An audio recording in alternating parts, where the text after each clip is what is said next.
Assalamualaikum warahmatullahi wabarakatuh. Kita lanjutkan materi distribusi frekuensi yang berikutnya, yaitu membuat tabel distribusi frekuensi. Nah, pada materi statistika ini ada di sini ya, penyusunan distribusi frekuensi, yaitu langkah-langkah bagaimana kita membuat tabel distribusi frekuensi berdasarkan data yang kita miliki. Di sini ada beberapa, nanti kita akan coba satu-satu ya, langkah-langkahnya ini. Yang pertama adalah memiliki array data atau data yang terurut bila diperlukan. Jadi nanti data yang kita miliki sebaiknya diurutkan dulu supaya mudah dalam pengelompokan data-data tersebut. Kemudian yang kedua, menentukan range atau jangkauan, yaitu selisih antara nilai terbesar dan nilai yang terkecil ya. Ini sudah dijelaskan di materi sebelumnya. R sama dengan Rx max dikurangi X min. Setelah itu menentukan banyaknya kelas ya berdasarkan rumus Sturges. Jadi jumlah kelas yang nanti akan dibentuk dalam contoh ini kita menggunakan rumus Sturges. Kelas atau K sama dengan 1 ditambah 3,3 dikali log N. K ini banyaknya kelas dan N adalah banyaknya data atau jumlah data yang diobservasi. Tahap berikutnya adalah menentukan interval kelas atau lebar kelas, yaitu hasil R ya dari perhitungan di sini dibagi dengan K hasil dari rumus Sturges. Setelah itu nanti kita akan lanjutkan lagi dengan menentukan batas-batas kelasnya ya. Kemudian menentukan titik tengahnya, memasukkan data ke dalam kelas yang sesuai menggunakan sistem torus ya. Kemudian menyajikan distribusi frekuensi dengan mengisi frekuensi sesuai dengan kolom toli atau torusnya. Nah, nanti kita akan mencoba dengan menggunakan Excel bagaimana membuat tabel distribusi frekuensi. Nah, untuk membuat tabel distribusi frekuensi di sini kita sudah punya data nilai siswa. Ya, kita lihat di sini ada kolom N yaitu jumlah datanya, ada 45 siswa ya. Jadi ada 45 siswa, data nilai siswanya sudah kita dapatkan. Sedangkan data nilainya itu sendiri ada di kolom X atau nilai. Masing-masing dengan nilai yang seperti contoh ini ya. Nah, di dalam contoh ini data nilainya masih belum diurutkan. Untuk membuat tabel distribusi frekuensi, maka data X atau nilai yang belum diurutkan ini kita urutkan terlebih dahulu ya. Kita taruh sini, kemudian di blok sampai ke bawah ya, kita blok sini sampai semuanya. Setelah itu kita klik data, kemudian urutkan. Lanjut dengan pilihan saat ini, urutkan dari terkecil ke terbesar. Oke. Nah, di sini kita sudah dapat data nilai yang sudah terurut. Ya. Kemudian nilai terkecil adalah 16 dan nilai terbesar 96. Nah, berdasarkan aturan atau langkah-langkah dalam menyusun tabel distribusi frekuensi, maka yang pertama kali kita hitung adalah range-nya atau R. Ya. R ini dihitung dengan mengurangi data terbesar, di sini data terbesar 96 dikurangi dengan data terkecil 16. Nah, range-nya adalah 80. Setelah kita dapat range, yang berikutnya adalah kelas dengan menggunakan rumus Sturges. Ya. Yaitu sama dengan 1 ditambah 3,3 dikali log N. N-nya tadi ada 45, yaitu banyaknya data. Hasilnya adalah 644. Nah, karena ini pecahan, sebaiknya kita buletinnya ke atas di sini ya. Kita buletin ke atas, jadi nanti ada 7 kelas. Ya, karena kalau 6 nanti ada data yang tidak tertampung. Jadi kita buat saja 7. Setelah kita dapat kelasnya atau K-nya, maka yang berikutnya adalah interval atau I. I dihitung dengan membagi R, ya, rank-nya dengan kelasnya 7. Di sini kita dapat 1142. Nah, ini juga sama, sebaiknya kita bulatkan ke atas. Jadi nanti rank-nya 12. Bukan rank, intervalnya 12. Setelah kita dapat ini, maka kita lanjutkan dengan membuat tabelnya. Yang pertama adalah kelas. Nah, di sini kelasnya kita pakai nomor saja ya. Di sini ada 7 kelas, berarti nanti ada 7 baris ya, 7 kelompok. Kita copy ke bawah sampai 7. Kemudian kita rapikan. Nah, ini adalah kelasnya. Kemudian yang berikutnya adalah nilai. Ya. Nilainya, batas bawahnya atau nilai terkecil pada kelompok pertama, kita ambil aja nilai terkecil yang ada di data mentahnya ini, 16. Berarti kita taruh di sini 16.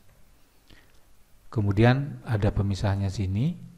Kemudian batas atasnya adalah 16 ya, atau ini nilai batas bawah ditambah dengan intervalnya yaitu 12 dikurangi 1 ya. Jadi 27. Jadi 16, 17, 18, 19 sebanyak 12 angka, nanti ketemunya 27.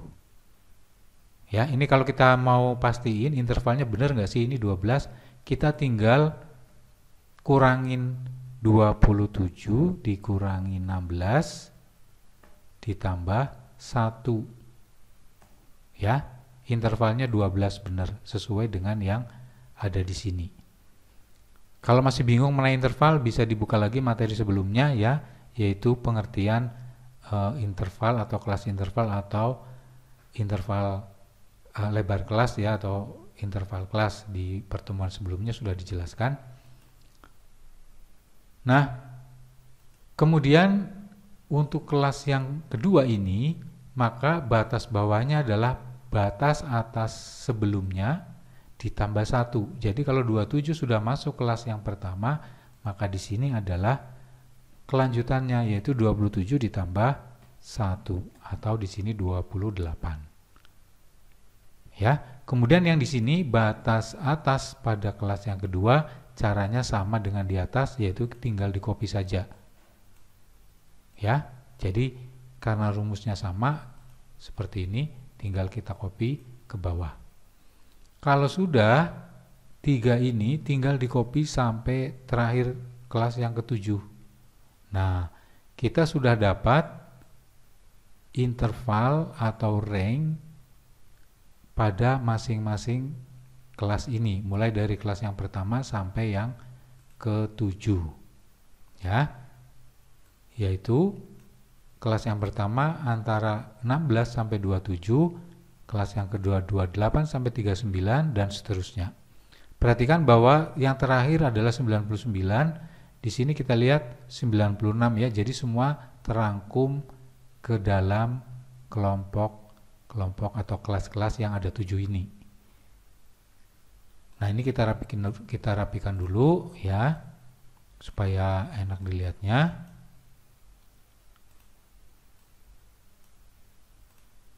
Kemudian dikotakin, kita tambahin 1 di sini. Nah, yang paling kanan ini adalah untuk frekuensi atau F-nya, yaitu banyaknya data yang masuk ke masing-masing kelas. Nah, di sini kita menghitung secara manual ya. Nanti untuk otomatisnya ada di pertemuan berikutnya. Nah, di sini 16 sampai 27. Berarti kita lihat datanya 16 sampai 27 di sini ya. 28 udah masuk kelas berikutnya. 1, 2, 3, 4, 5. Ada 5. Nah, ini kita sudah hitung 5, maka saya kasih tanda kuning. Oh, ini sudah dihitung. Jumlahnya ada 5. Kemudian kelas berikutnya 28 sampai 39. Kita blok sini 28 sampai 39. Nah, sampai 38 sini. 1, 2, 3, 4, 5, 6, 7, 8, 9, 10. Ya, kita kasih tanda lagi, ini sudah dihitung, jumlahnya ada 10. Kemudian 40 sampai 51. Nah, ini ya, 53 sudah nggak ngikut. 45 sampai 51 jumlahnya ada 2. Kita tandain lagi, kemudian 2 kita masukkan ke sini. Berikutnya 52 sampai 63. 53 masuk, 63 juga masuk ya di sini. Jumlahnya ada 1, 2, 3, 4, 5, 6, 7, 8, 9. Jumlahnya ada 9.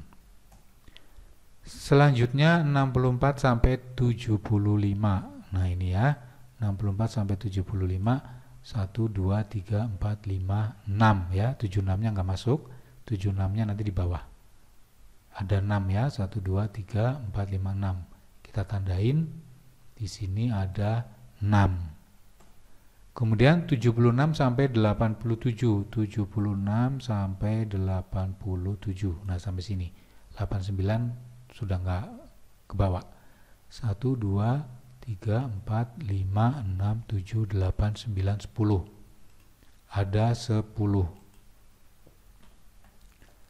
Kemudian yang terakhir, kelas yang ke-7, 88 sampai 99. Ini ya, ada 3. Kita isi di sini ada 3. Nah, kita sudah dapat tabel distribusi frekuensi yang membagi menjadi 7 kelas berdasarkan rumus Sturges dengan interval pada tiap-tiap kelas 12. Nah, untuk mencocokkan apakah semua data sudah terbawa atau kita nggak salah ngitung, maka kolom F ini kita jumlahkan di sini. Ya, kita jumlahkan, enter. Jumlahnya ternyata 45. Berarti semua data sudah masuk ke dalam tabel distribusi frekuensi ini. Demikian ya cara membuat atau menyusun tabel distribusi frekuensi dengan menggunakan Excel ya, maaf. Meskipun masih secara manual. Ya, terima kasih atas perhatiannya. Wassalamualaikum warahmatullahi wabarakatuh.